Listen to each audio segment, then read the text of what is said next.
Good morning. This morning we're going to look at Psalm 10, so let's go ahead and jump right in. Why, Lord, do you stand far off? Why do you hide yourself in times of trouble? In his arrogance, the wicked man hunts down the weak, who are caught in the schemes he devises. He boasts about the cravings of his heart. He blesses the greedy and reviles the Lord. In his pride, the wicked man does not seek him. In all his thoughts, there is no room for God. His ways are always prosperous. Your laws are rejected by him. He sneers at all his enemies. He says to himself, nothing will ever shake me. He swears, no one will ever do me harm. His mouth is full of lies and threats. Trouble and evil are under his tongue.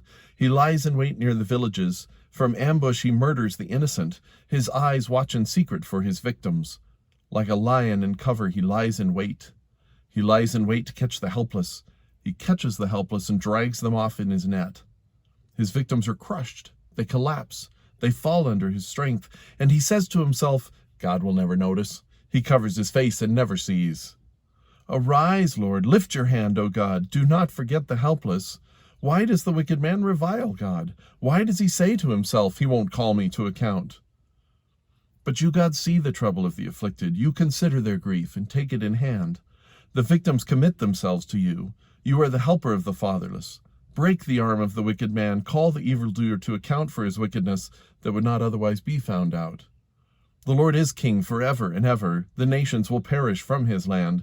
You, Lord, hear the desire of the afflicted. You encourage them, and you listen to their cry, defending the fatherless and the oppressed, so that mere earthly mortals will never again strike terror.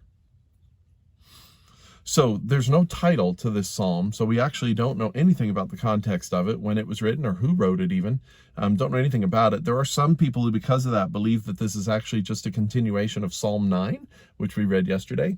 I don't know that there's a lot of reason to really think that, but it could be some of the themes are similar, but we're going to treat it as if it's separate here today. Obviously, this is a lament. This is someone who's watching the wicked get away with things, and really bemoaning the fact that God doesn't seem to be doing anything about it, that God is standing far off. But I think if I were to just select one thing that kind of stands out, it's kind of the interesting point that the biggest thing about the wicked here are that he says there's no room in their thoughts for God. In all his thoughts, there's no room for God. And he gives them quotes talking about God all the time, but I think his point is that really they're just not thinking about God. You know, God will never notice. That there's no sense that they'll ever get caught. There's no sense that they're ever going to get pulled down. They feel powerful and they feel unstoppable. And they just, that phrase, there's no room in their thoughts for God.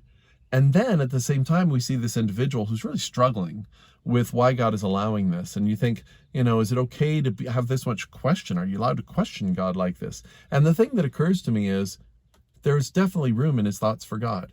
You know, as he watches what the wicked's doing, he's not just sort of captured by what the wicked are doing, and he's not just bemoaning the evil.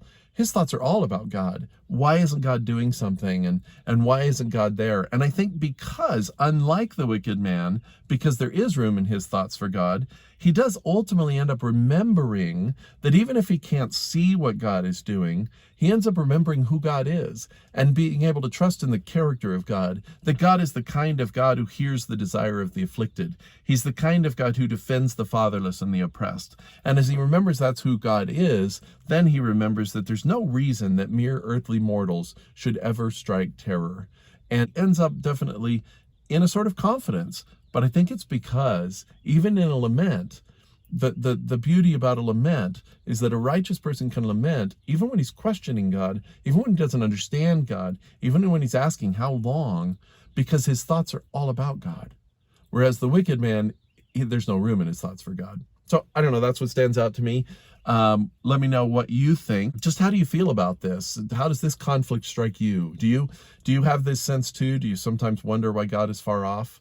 Are you really troubled by the injustice that exists in the world? What is it that you can do to help yourself remember, like the psalmist, who God is? And then, of course, as always, what stands out to you in this psalm?